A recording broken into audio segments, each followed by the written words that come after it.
कि दक्षिण अंडमान जो सागर रही है गोटे घूर्णिबलय क्षेत्र फॉर्मेशन आगामी 48 घंटा भितर हो पारे कारण बर्तमान जब बादल खंड गुड़िक एकत्रीकरण देखा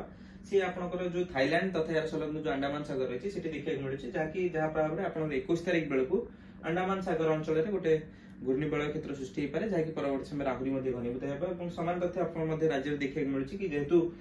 पूर्वाली वायु राज्य मध्य प्रवेश करुच्ची आंशिक मेघुआ पाग उपकूल बेल्ट देखा मिलूँ जहाँ प्रभाव में जो रात्रि सर्वनिम्न तापमात्रा रही से किसी परिमाण में आप वृद्धि परिलक्षित होता एवं जो रही जो मॉडल मान पूर्वानुमान देखिए जदि आप जो थाईलैंड अंचल पाखापाखि गोटे घूर्णिबलय क्षेत्र से आगामी जदि आम देखा 21 तारिख बेलू माने आगामी 24 घंटा भीतर फॉर्मेशन हो पारे एवं परवर्ती समय जो पूर्वानुमान रही 22 लघुचाप एवं 24 तारिख बेलू अवपात रूप नबर यथेष्ट अधिक संभावना रही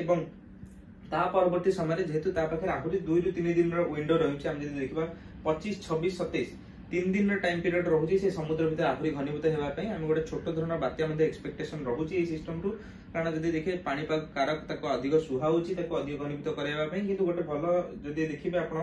कि यार मुवमेंट जदि वर्तमान सुधा जना पड़ी ना कि क्यों डायरेक्शन या मुवमेंट कर जदि आम ग्लोबल मॉडल मान पूर्वानुमान देखा जमीन कि आप ECMWF जो मॉडल रही है पश्चिम उत्तर पश्चिम दिगरे इनिशियली मुवमेंट करुँच दक्षिण पूर्व बंगोपसागर और परवर्ती समय हल्का रिकर्व करके उत्तर पूर्व दिगरे आपनर काकीनाडा मछलीपट्टनम पाखापाखि देखा मुवमेंट रही पारे अबा आप दक्षिण आंध्र प्रदेश तार बेसिकली मुवमेंट देखुं ECMWF जो मॉडल रही मेंबर माने किंतु समान रूप आप देखिए GFS मॉडल रही सी देखते दक्षिण पूर्व बंगोपसागर पर्यंत सिस्टम टी आसूची उत्तर पूर्व दिगरे गति करी आपण काकीनाडा कि मछलीपट्टनम पाखे स्थलभाग अतिक्रम करें किंतु तथापि देखिए ये मॉडल मान भर कौन एत परिमाण सामंजस्य ना कारण तमिलनाडु